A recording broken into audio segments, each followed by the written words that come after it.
Yes, नमस्कार बच्चों। तो बच्चों, आज हम करेंगे रेजोनेंस के बारे में बात। भाई, रेजोनेंस के बारे में हम बेसिक बात कर चुके थे कि किसी एक मॉलिक्यूल के बारे में अगर आपको इन्फॉर्मेशन चाहिए होगी, तो किसी एक स्ट्रक्चर से आप सारी डाटा नहीं निकाल पाओगे, सारी इन्फॉर्मेशन नहीं निकाल पाएंगे।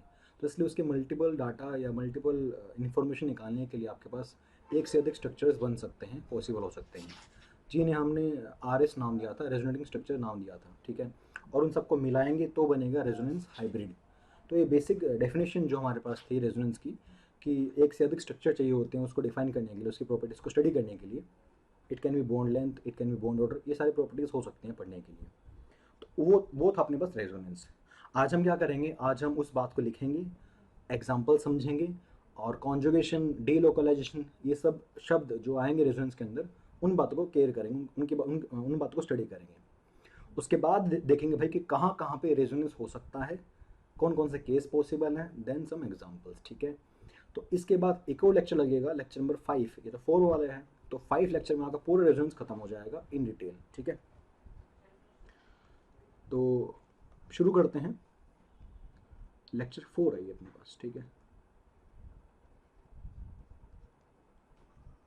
तो भाई, तो आपने कहा था कि सर किसी एक मॉलिक्यूल के बारे में अगर आपको इन्फॉर्मेशन चाहिए, सपोज ये मॉलिक्यूल ए है। ठीक है, तो इसके बहुत सारे RS बन सकते हैं। सपोज आपने A1 बनाया, A2 बनाया, A3 बनाया, इस तरीके से,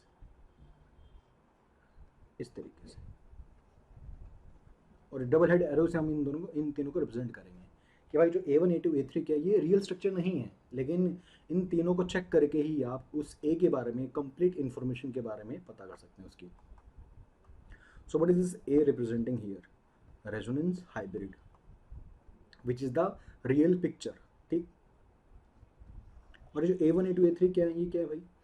ये इंफॉर्मेशन है, ये डाटा है, जो इसको हम नाम देंगे रेजोनेटिंग स्ट्रक्चर्स और कैनोनिकल स्ट्रक्चर्स और कैनोनिकल फॉर्म्स। थोड़ा यहाँ बेटा पेशेंस के साथ आप चीज़ें यहाँ पे देखिएगा अच्छे तरीके से, बिकॉज अगर आपने यहाँ जल्दबाजी कर दी तो आगे दिक्कत हो जाती है अक्सर बच्चों को, कि वो मैकेनिज्म नहीं पकड़ पाते हैं या डीप केमिस्ट्री में नहीं जा पाते, ऑर्गेनिक केमिस्ट्री में थोड़ा सा यहाँ समय लग रहा है, मानता हूँ, लेकिन समय लगना ज़रूरी भी है। ठीक है, ताकि आपके पास एक एक बात एकदम क्लियर रहे आपके पास। तो मैं एक एग्जाम्पल से अपनी बात को जस्टिफाई करता हूँ, फिर आगे बढ़ते हैं। ठीक है भाई, इनऑर्गेनिक केमिस्ट्री में, केमिकल बॉन्डिंग में आप पढ़ते हो कार्बोनेट के बारे में, CO3 2 माइनस। और तुमसे कोई बोले कि भाई कार्बोनेट का बनाइए लिविस डॉट स्ट्रक्चर, तो आप फटाफट बना सकते हैं इस तरीके से कि साहब ये कार्बन रहेगा, यहाँ पे अपने पास रहेंगे 3 ऑक्सीजन, इस तरीके से। ठीक है, कार्बन चूँकि 4 बॉन्ड बनाता है, तब उससे ऑक्टेट पर रहेगा, चौथा बॉन्ड ऐसे आ जाएगा। सिंगल ऑक्सीजन रहेगा -1 चार्ज, सिंगल ऑक्सीजन रहेगा -1 charge, that is formal charges. तो आपने ये बना दिया, ठीक है, दिस वन, इसको मैंने वन बोल दिया। ठीक है, किसी दूसरे बच्चे ने ये बनाया, बोलो,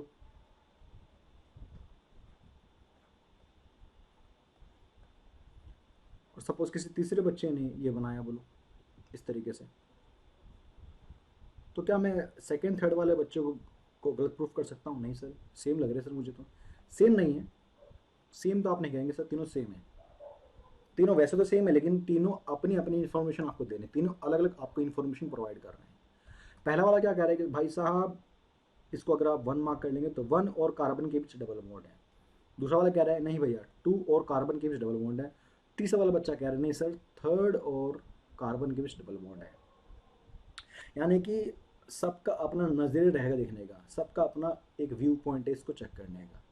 पहले का नज़रिया है कि भाई सी और O1 के बीच में डबल बॉन्ड है, सेकंड वाला सी और O2 के बीच में है, थर्ड वाला सी और O3 के बीच में है। तो साहब रियल पिक्चर क्या है? ये A1 A2 A3 है, तो ये तीनों क्या कहलाएंगे?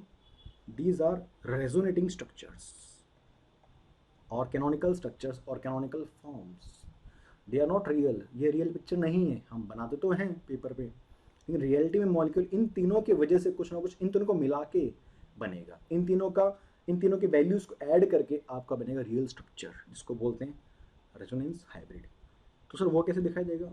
अगर हम ध्यान से देखें भाई, कि सिंगल बॉन्ड तो था ना भाई, बोलो, तीनों ही बच्चों के डायग्राम में सिंगल बॉन्ड था ना? हाँ सर, सर डबल बॉन्ड का इशू है सर, एक जगह डबल बॉन्ड है दूसरे पे नहीं, तीसरे पे इस तरीके से इशू आ रहा है सर। तो देखो हम ऐसे बना देंगे, अच्छा हाँ ऐसे। और कितना चार्ज है कार्बोनेट पे? भाई कार्बोनेट पे तो अगर हम देखें कार्बोनेट पे तो -2 का चार्ज है सर। तो सर -2 का चार्ज कहाँ जाएगा सर? बिकॉज अगर 1 पे डबल बॉन्ड आ गया तो वहाँ चार्ज नहीं है, दूसरे केस में देखूंगा तो वहाँ चार्ज आ गया, थर्ड केस में वहाँ पे चार्ज है। अच्छा, तो किसी एक पोजीशन पे कितना चार्ज आएगा आपका? भाई 3 ऑक्सीजन है और -2 का चार्ज है, तो आपके पास -2/3 चार्ज ऑन ईच ऑक्सीजन आप डिस्ट्रीब्यूट कर सकते हैं। हाँ सर, ये मुझे सही लग रहा है कि तीनों बराबर हैं, तीनों इक्वल कंट्रीब्यूशन दे रहे हैं बनाने के लिए। ऐसा नहीं कि ये जो A1 वाला है, ये जो A2 वाला है और ये जो A3 है, इनका कुछ अलग कंट्रीब्यूशन नहीं। ऐसा नहीं कि A3 ने कुछ कम इन्फॉर्मेशन दिया आपको या A3 लेस स्टेबल, नहीं, तीनों ने बराबर आपको इन्फॉर्मेशन दी है, तो चार्ज डिस्ट्रीब्यूशन जो रहेगा बराबर रहेगा। तो ये जो मैंने बनाया है ढांचा यहाँ पे, जिसको आप देख के अजीब लग रहा है आपको, लेकिन this is the real picture that is called resonance hybrid. RH means resonance hybrid. वास्तविकता में ऐसा होता है आपका कार्बोनेट, लेकिन हम कैसे बनाते हैं ये वाले डायग्राम्स, बिकॉज सवाल करने के लिए, मैकेनिज्म समझने के लिए। ये डॉटेड बॉन्ड का कोई मीनिंग नहीं है। ये डॉटेड बॉन्ड क्या दिखा रहा है कि वो दूसरा बॉन्ड जो बनाया है वो कंप्लीट बॉन्ड नहीं है, that is not a complete bond. ठीक है, तो ये थोड़ा सा आपको और आइडिया मिला कि हाँ भैया, हर रेजोनेटिंग स्ट्रक्चर्स का अपना अपना कंट्रीब्यूशन रहता है और सभी लोग कंट्रीब्यूट करके एक रियल पिक्चर शो करते हैं, दैट इज रेजोनेंस हाइब्रिड। अब आपका डाउट कि सर हो सकता है किसी का कंट्रीब्यूशन बराबर ना हो। मान लो सर मेरे पास 5 RS बनेंगे, हो सकता है 4 का अच्छा कंट्रीब्यूशन हो सर, 5 का कंट्रीब्यूशन अच्छा ना हो, तो क्या वो भी कंट्रीब्यूट करेगा? वो भी करेगा कंट्रीब्यूट, लेकिन उसका कंट्रीब्यूशन चूंकि अच्छा नहीं है तो उसके खुद की वैल्यू भी ज़्यादा नहीं होगी। उसका कंट्रीब्यूशन अच्छा क्यों नहीं है? बिकॉज वो खुद ज़्यादा स्टेबल नहीं होगा। जो जितना ज़्यादा स्टेबल होता है उसी प्रोपोर्शन में, उसी रेशियो में उसका कंट्रीब्यूशन जाता है। अगर आपके पास 2 RS हैं और पहला वाला ज़्यादा स्टेबल है तो उसके गुण, उसके कैरेक्टरिस्टिक ज़्यादा जाएंगे उस RH में बजाय दूसरे वाले के। इस केस में जो सवाल आपके सामने है, इस केस में तीनों के जो कंट्रीब्यूशन है बराबर जाएगा। इसको बोलते हैं equal RS, that is equal resonating structures, और उसमें सबके कंट्रीब्यूशन बराबर सारे होते हैं। ठीक है, लेकिन अगर ऐसा केस नहीं है तो हमें चेक करना पड़ेगा भाई किसका कंट्रीब्यूशन ज़्यादा, किसका कंट्रीब्यूशन कम, और उस पर हम फोकस करने वाले हैं। चलिए, अब इन सब बातों को हम पॉइंट वाइज लिख लेते हैं एक बार, ठीक है, कि अपने पास फीचर्स क्या रहेंगे, कैरेक्टरिस्टिक क्या रहेंगे अपने पास। ठीक है,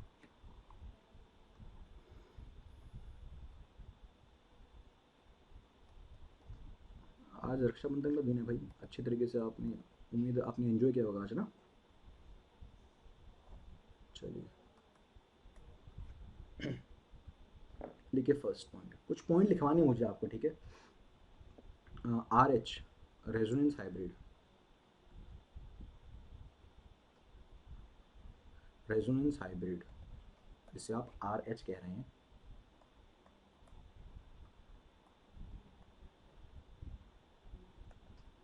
is the only real structure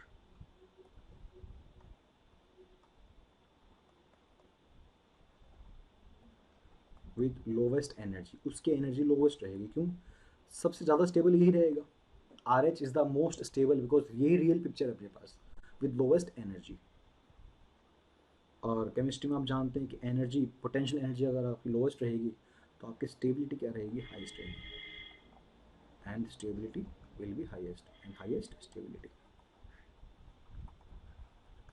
ठीक है, पहला पॉइंट जो आपको पता होना चाहिए। ठीक है भैया, और कुछ बातें सर? हाँ, 3-4 बातें हैं आपको पता होनी चाहिए वो। दूसरी बात क्या? RS मतलब रेजोनेटिंग स्ट्रक्चर्स या कैनोनिकल फॉर्म, जिसे आप A1 A2 A3 कह रहे थे, दे आर इमेजिनरी, वो हमारी इमेजिनेशन है। अच्छा, हाँ, they are imaginary structures. RS are imaginary structures. Third point, ये सारी बातें आपको पता होनी चाहिए, याद होनी चाहिए, तब आपकी थ्योरी कंप्लीट कहलाएगी। Third point, third point important है भाई। भाई जो जितना स्टेबल होगा RS वो उतना ज़्यादा कंट्रीब्यूशन करेगा। सो कंट्रीब्यूशन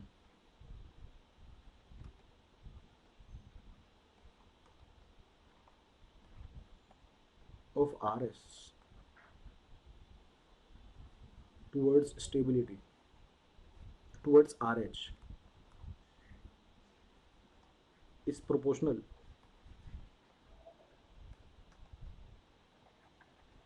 to their stability. अगर आपके पास 3-4 RS मान लीजिए, जो ज़्यादा स्टेबल रहेगा उसके गुण, उसके कैरेक्टरिस्टिक, उसके कंट्रीब्यूशंस ज़्यादा होंगे RH में, इन प्रोपोर्शनल टू देयर स्टेबिलिटी। अच्छा, हाँ, अगर सबके सबके स्ट्रक्चर्स बराबर रहे तो, सबके स्ट्रक्चर्स इक्वल रहे तो, सो दे विल कंट्रीब्यूट इक्वली। ठीक है, fourth point.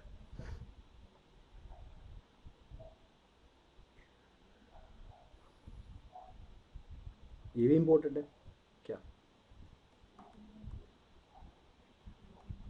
RH with more RS is more stable। अच्छा, हाँ, वहाँ आपके पास दो कंपाउंड है, ठीक है, आपको कंपेयर करना है कि भी कंपाउंड 1 कंपाउंड 2 में ज़्यादा स्टेबल कौन है on the basis of resonance. तो आप क्या बोलेंगे भाई, कंपाउंड 1 की चूँकि ज़्यादा RS बन रहे हैं तो वो ज़्यादा स्टेबल रहेगा। अच्छा, ऐसे भी होता है, हाँ। बात करेंगे अभी फिनॉक्साइड आयन के बारे में और अपने पास एसीटेट आयन के बारे में, कि एसीटेट आयन ज़्यादा स्टेबल आयन है, इसलिए एसिटिक एसिड ज़्यादा स्ट्रॉन्ग एसिड होता है बजाय फिनॉल के। तो सारी बातें यहीं से आने वाली हैं, इसलिए हम ध्यान देंगे उस पर, ठीक है। फिफ्थ पॉइंट, तो आर एच की बात की मैंने कि अगर आपके पास ज़्यादा आर एच बन रहे होंगे तो वो वाला कंपाउंड या वो वाला आर एच अगर हम बोलें, it will be more stable, ठीक है। नेक्स्ट पॉइंट वही जो मैंने आपको बताया, in some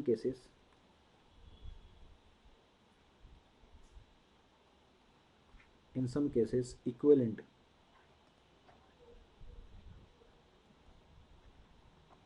R S is present.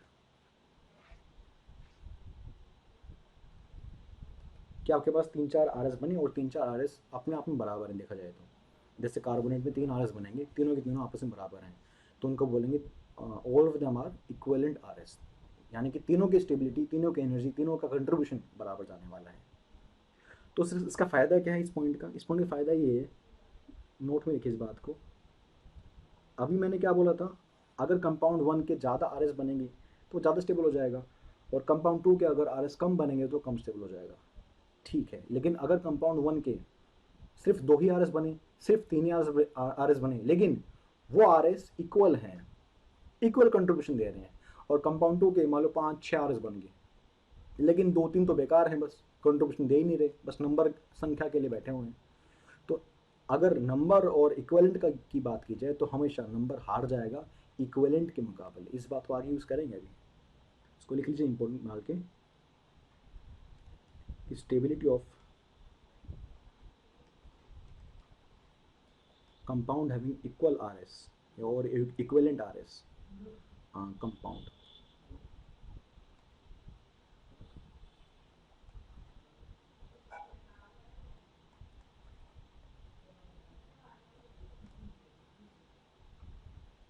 Equal R's या इक्विवेलेंट आर एस बोल सकते हैं। R is more, stability is मोर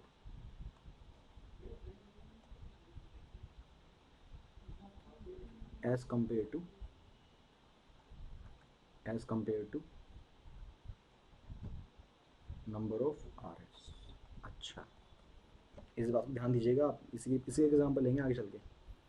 तो सारी बातें आपको टिप्स ऑन टिप्स आपकी होनी चाहिए भाई, ये सारी बातें, तभी आप अच्छे तरीके से एग्जाम्पल्स को यूज़ कर पाएंगे, चीज़ों को आगे बढ़ा पाएंगे, ठीक है।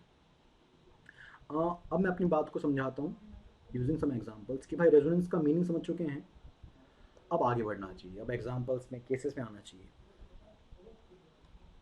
अगर आपको एक डेफिनेशन चाहिए रेजोनेंस की, वो तो डेफिनेशन बता दी मैंने आपको कि भाई एक से ज़्यादा स्ट्रक्चर्स चाहिए होते हैं, तो वो एक ब्रीफ डेफिनेशन नहीं है, वो तो ठीक है, एक बड़ा आइडिया आपके पास, that is a broad domain जिसकी आप बात करते हैं।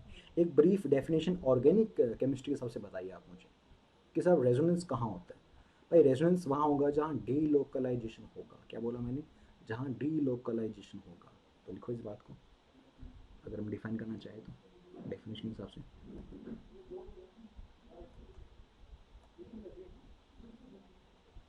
The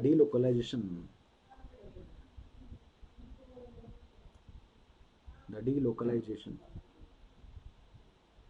of pi electrons in parallel p orbitals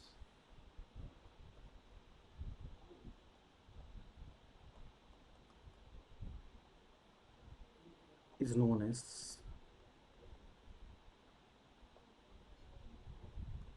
resonance और कॉन्जुगेशन। क्या बोलना चाहिए? कॉन्जुगेशन हो रहा है। कॉन्जुगेशन होगा तो ही उसमें उसको फिनोमिना का नाम दिया जाएगा, रेजोनेंस का नाम दिया जाएगा। तो कॉन्जुगेशन शब्द आपने कई बार यूज़ करने वाला आपके सामने। कॉन्जुगेशन हो रहा है, अगर कॉन्जुगेशन है तो ही रेजोनेंस होगा अगर बात की जाए तो भाई व्हाट इज कॉन्जुगेशन? कॉन्जुगेशन मतलब कि आपके जो पैरेलल पी ऑर्बिटल्स हैं उनमें पाई इलेक्ट्रॉन्स की मूवमेंट होती है। किसकी मूवमेंट होती है? पाई इलेक्ट्रॉन्स की मूवमेंट हो रही है।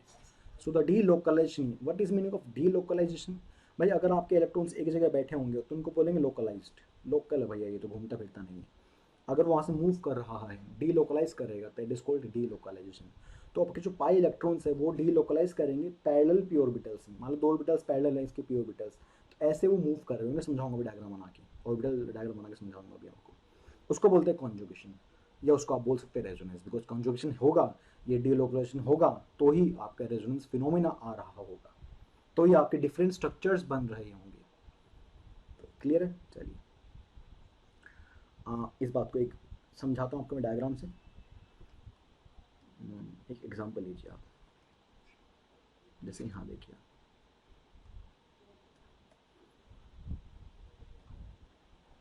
CH2 डबल बॉन्ड CH, देखा ब्यूटा 1,3 डाइईन, इसका नाम क्या है? ब्यूटा 1,3 डाइईन, इसका आईपेक नाम रहेगा। ठीक है, इसमें कॉन्जुगेशन होगा सर क्या? हाँ, कॉन्जुगेशन होगा तो डिफरेंट आरएस बनेंगे और फिनोमेना कहलाएगा रेजोनेंस का। अब आई थिंक आपको पिक्चर क्लियर रहेगी कि क्या होने वाला है। पर सर आपने कहा था कि कुछ डीलोकलाइज होगा, pi electrons parallel p orbitals, वो क्या बात है आप बोल रहे थे? इसका डायग्राम बनाए बोलो। इस कार्बन की हाइब्रिडेशन बताएंगे मुझे आप? मुझे उम्मीद है आपको हाइब्रिडेशन निकालना आता होगा। हाँ सर, डबल बॉन्ड है sp2 हो जाएगी सर, इसकी sp2 सर, इसकी sp2 सर, इसकी sp2, सबकी sp2 है सर। अच्छा, p के पास कितने ऑर्बिटल्स होते हैं? 3 होते हैं सर, px py pz। अच्छी बात है। अगर हाइब्रिडेशन में 2 इन्वॉल्व हो चुके हैं पी के, तो कितना पी के ऑर्बिटल अनहाइब्रिडाइज्ड बैठे हुए हैं जो हाइब्रिडेशन के अंदर पार्टिसिपेट नहीं कर रहे हैं? सर एक पी ऑर्बिटल है इसका, इस कार्बन के पास, जो आप यूज़ कर सकते हो। इसके पास कितने पी ऑर्बिटल? एक है सर। इसके पास कितने बचे? एक है सर। इसके पास कितने बचे? एक है सर। कौन से एक की बात करें? ये वो पी ऑर्बिटल हैं जो हाइब्रिडेशन के अंदर पार्टिसिपेट नहीं कर रहे हैं। हाँ, और आपको पता है कि पाई बॉन्ड भी काउंट नहीं करते हाइब्रिडेशन के अंदर। हाइब्रिडेशन में सिर्फ क्या काउंट करते हैं? Sigma bond as well as lone pair. तो पाई बॉन्ड आप काउंट नहीं कर रहे हो। पाई बॉन्ड प्योर ऑर्बिटल्स के अंदर ही आपके इलेक्ट्रॉन्स यूज़ कर रहे होते हैं। तो पाई बॉन्ड में जो इलेक्ट्रॉन्स है वो प्योर पी के अंदर होता है, और हमें उन्हीं से मतलब है। क्या बोला मैंने? Pure P. प्योर मतलब जो, जिसकी मिक्सिंग नहीं हुई, जिसकी हैबिटेशन नहीं हुई है। Pure p orbitals are required. Pure p या प्योर डी बोल सकते हैं, पी और डी दोनों काम कर लेते हैं। अच्छा, ठीक है, थोड़ा बहुत आया सर, ज़्यादा नहीं आया, लेकिन अभी आएगा आएगा। यानी कि इतनी बात कंफर्म कि भाई तीनों के पास चूंकि sp2 है तो एक पी खाली सबके पास। बोलो हाँ या ना? हाँ सर। उस खाली पी को मैं ड्रॉ कर सकता हूँ? बताओ। उस खाली पी के डायग्राम को, उस ऑर्बिटल को क्या मैं शो कर सकता हूँ? शो कर दो सर, कोई दिक्कत नहीं मुझे तो।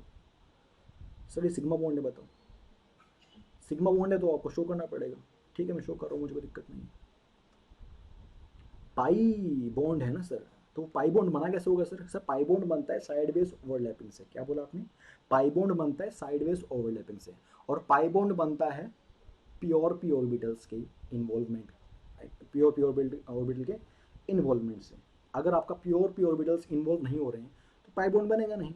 हाँ अच्छा, ठीक है। हाँ, तो कैसे पहचानेंगे इस बात को? भाई यहाँ पे एक प्योर पी है, यहाँ पे भी एक प्योर, सबके पास एक प्योर पी ऑर्बिटल आपके पास अवेलेबल है। यस, वो पाई बॉन्ड के अंदर इन्वॉल्वमेंट कर रहा है। ठीक है भैया, ठीक है। तो पाई बॉन्ड कैसे बन रहा होगा भाई? पहला पाई बॉन्ड आपका यहाँ बना हुआ है। अच्छा, ये रहा। ओह, यानी कि साइडवेज ओवरलैपिंग हो रही है। बन गया पाई बॉन्ड, एक पाई बॉन्ड यहाँ पे। अच्छा, डेफिनेशन क्या बोली आपने? The delocalisation of pi electrons. Pi electrons मतलब पाई बॉन्ड के इलेक्ट्रॉन्स की बात कर रहे हैं in the parallel p orbitals. क्या ये पी ऑर्बिटल्स पैरेलल हैं एक दूसरे के? बताओ, क्या ये चारों पी ऑर्बिटल्स एक दूसरे के पैरेलल हैं? हाँ सर हैं, कोई दिक्कत नहीं है। तो क्या इसके जो पाई इलेक्ट्रॉन्स हैं वो मूव कर सकते हैं, डी लोकलाइज कर सकते हैं? कैसे करेंगे वो तो बताओ, उसी पे आ रहा हूँ। यहाँ देखिए ध्यान से भाई, क्या ये जो पाई बॉन्ड है इसके इलेक्ट्रॉन्स आगे मूव कर सकते हैं? बताओ। और इसके इलेक्ट्रॉन्स फिर आगे मूव करेंगे, क्यों? उसके क्यों आगे मूव करेंगे? भाई अगर आपने ये वाला बॉन्ड इसको आप आगे मूव करवा रहे हो, तो ये वाला ऑर्बिटल खाली चाहिए? बताओ। भाई आपको नया बॉन्ड बनाना है, आपको नया बॉन्ड बनाना है, इस तरीके से आपको नया बॉन्ड बनाना है इनके बीच में। बोलो। हाँ सर। और जिनके बीच में बॉन्ड बनाना है उनके पास स्पेस होना चाहिए। हाँ, क्योंकि इस ये तो इन्वॉल्व होगा ही, तो इसको कोई दिक्कत नहीं है, बस अपने इलेक्ट्रॉन्स वहाँ से उठा के यहाँ फेंक देगा, लेकिन इसको अपनी स्पेस बनाना पड़ेगा। अच्छा, तो यानी कि जब ये वाला पाई के इलेक्ट्रॉन्स बीच में मूव करेंगे, तो ये वाला जो अपने पास पी ऑर्बिटल है ये अपने आप को खाली करवाएगा कि भाई खाली करते हैं, बॉन्ड बनने के लिए इलेक्ट्रॉन्स आ रहे हैं। ठीक है, तो डायग्राम क्या बनेगा सर ऐसे करने से? डायग्राम ये बनेगा।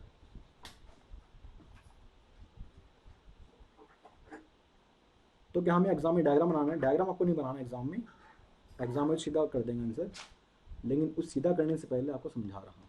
ठीक है, अच्छा। यानी कि नया पाई बॉन्ड कहाँ बनेगा? इनके बीच बनेगा। बोलो। ओके, अच्छा, यानी कि ये पाई बॉन्ड ब्रेक हो गया। बोलो।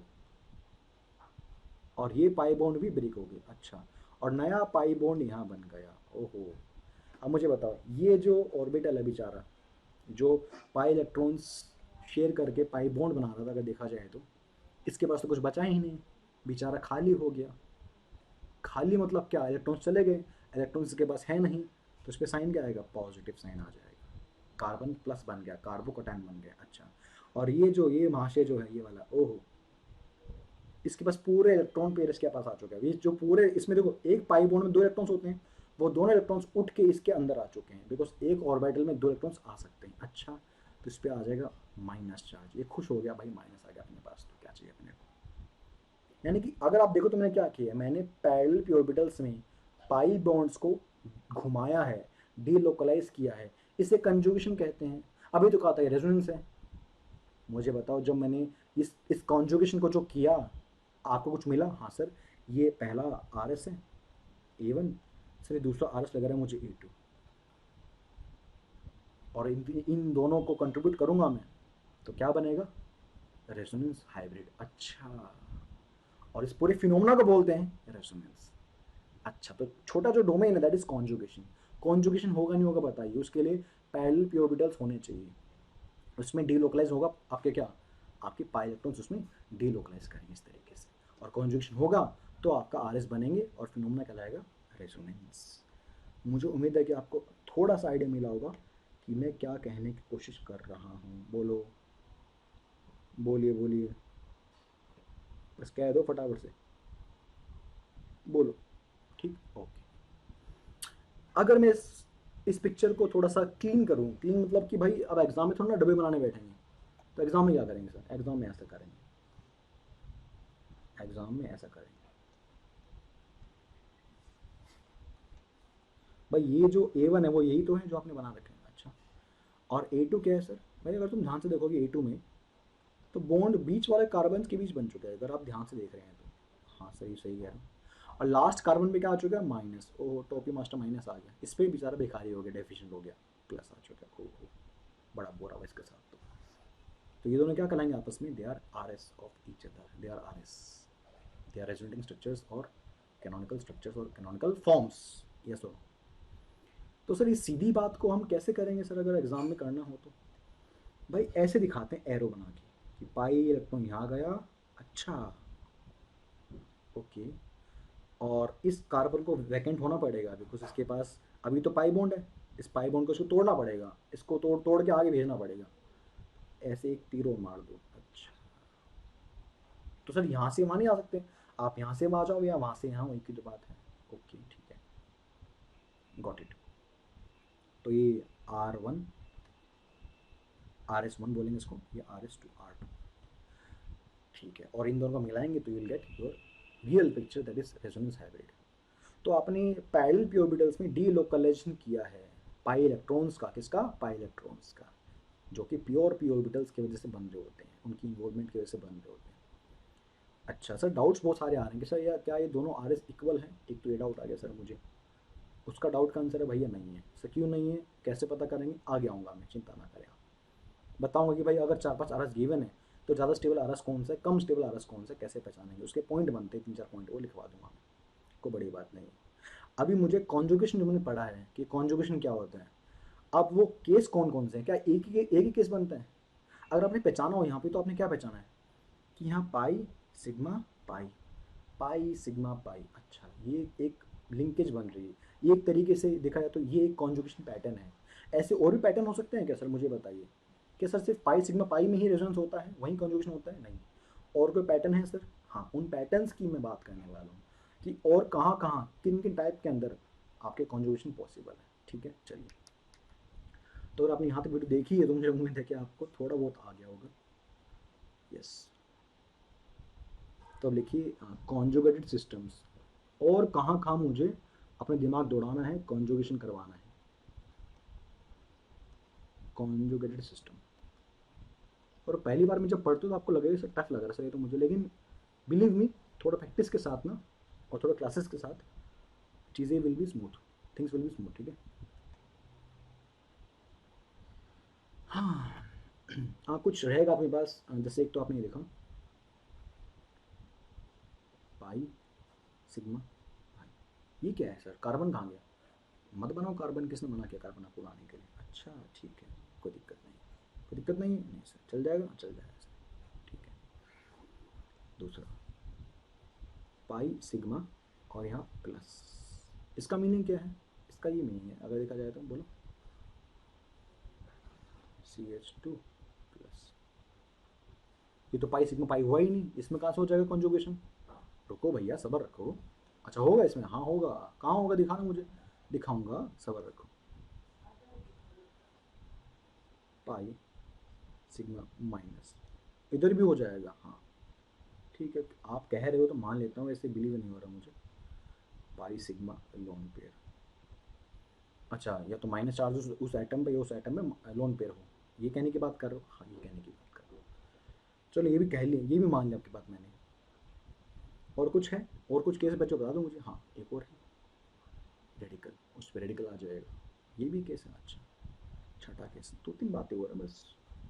क्या, मान लो एक बॉन्ड है दो एटम के बीच में, एक के पास लोन पेयर है या माइनस चार्ज है, अच्छा, और एक के पास प्लस चार्ज है। ये प्लस का मीनिंग क्या है, प्लस का मीनिंग है वैकेंट ऑर्बिटल, क्या बोला आपने, प्लस का मीनिंग क्या है, वैकेंट ऑर्बिटल है। बिकॉज अगर ऑर्बिटल वैकेंट है तो उसके अंदर इलेक्ट्रॉन्स डीलोकलाइज कर सकते हैं। अच्छा, और बताइए, एक और केस लिख लो अगर अभी हिम्मत बची हो तो, लोन पे ले लीजिए या फिर माइनस चार्ज, और यहाँ पे इस वाले एटम के पास क्या आ जाएगा, इस एटम के पास क्या आ जाएगा, वैकेंट डी ऑर्बिटल, कौन सा ऑर्बिटल, वैकेंट डी ऑर्बिटल। खेल तो पी का चल रहा है तो पी और डी दोनों ही खाली हो सकते हैं, अगर पी खाली नहीं है तो हो सकता है उसका डी खाली हो, अगर डी वहाँ पे अवेलेबल है तो। और थर्ड पीरियड के एलिमेंट के पास डी खाली होते हैं, पड़े होते हैं डी। सेकंड पीरियड के एलिमेंट के पास सिर्फ वैकेंट पी हो सकता है, वो भी किसके पास, बोरॉन और कार्बन प्लस, क्या बोला मैंने, बोरॉन और कार्बन प्लस के पास ही सेकंड पीरियड में वैकेंट पी होता है।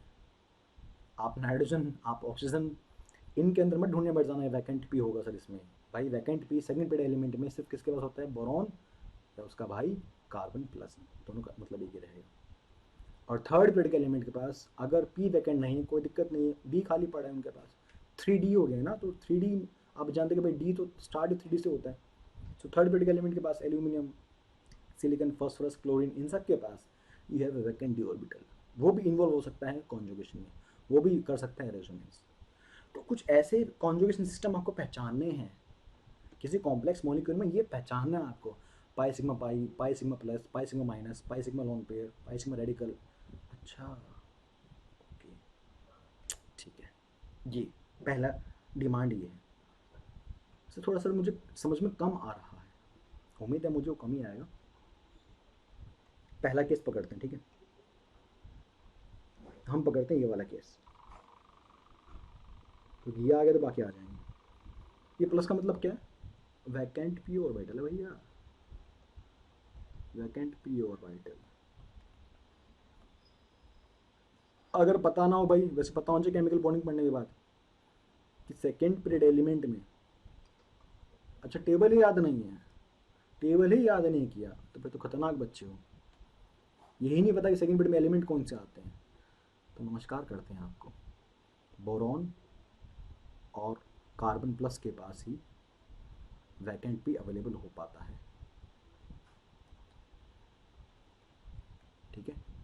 sp2 होगा ना तो एक पी खाली रह जाएगा ना, उसी वैकेंट पी की मैं बात कर रहा हूँ। अब कुछ बच्चे बोलेंगे साहब ये अगर ये हो जाए बताओ BH4 माइनस, तो भाई sp3 बन गया, नहीं है इसके पास वैकेंट। बैक बॉन्डिंग पढ़ी होगी ना आपने, बैक बॉन्डिंग नाम का फीचर पढ़ा होगा आपने, तो उसकी बात यहाँ पे यूज़ कर रहा हूँ। और थर्ड पीरियड एलिमेंट के पास तो डी खाली होते हैं, तो उनको चिंता नहीं करनी, उनके पास तो भरा होता है, मतलब खाली होते हैं उनके डी। तो कैसे एग्जाम्पल हो सर मुझे इस बात का, और मुझे करके दिखाओ इसमें। CH2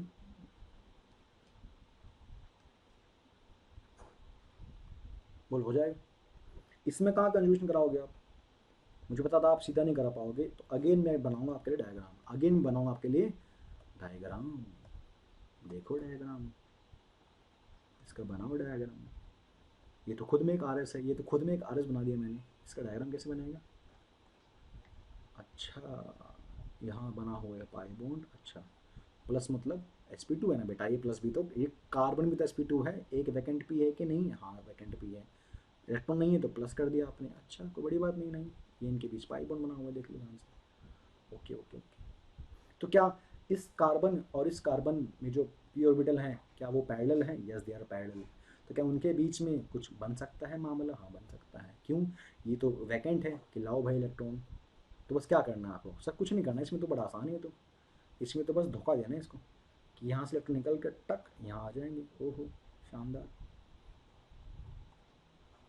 बोलो, जो वहाँ था आज वो यहाँ है, जो वहाँ था आज वो यहाँ आ गया, टका टक। और ये कार्बन जो कसम खा के बैठा था कि हम साथ साथ रहेंगे, आज वो अलग हो गया बेचारा। प्लस चार्ज आ गया इसके ऊपर।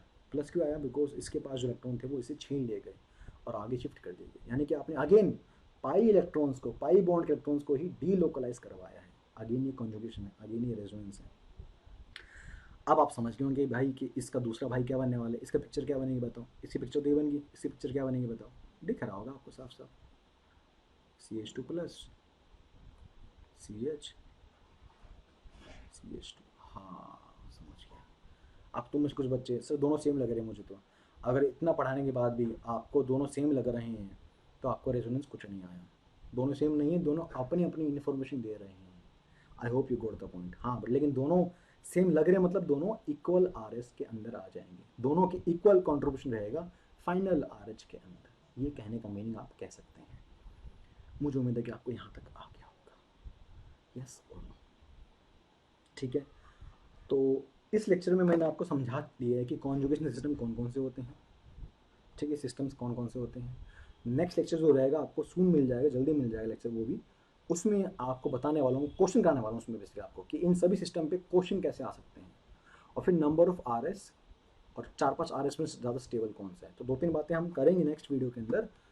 थोड़ा सा वीडियो लंबा रहेगा वो वाला, इस टाइम मैं लंबी वीडियो नहीं बना पाई इस टाइम पे, लेकिन अब जो बातें मैंने बताई हैं आपको, इसको नोट कीजिएगा, नोट्स बनाइएगा अच्छे तरीके से, और थोड़ा बहुत चैनल को बेटा आप लाइक कीजिए, शेयर कीजिए दोस्तों के बीच में, थोड़ा सा मुझे मोटिवेशन मिल जाएगा चीज़ें काम करने के लिए, बिकॉज मुझे अलग अपने काम से अलग समय निकाल के आपके लिए करना पड़ता है, पर मुझे मज़ा आता है ऑफ कोर्स, ठीक है।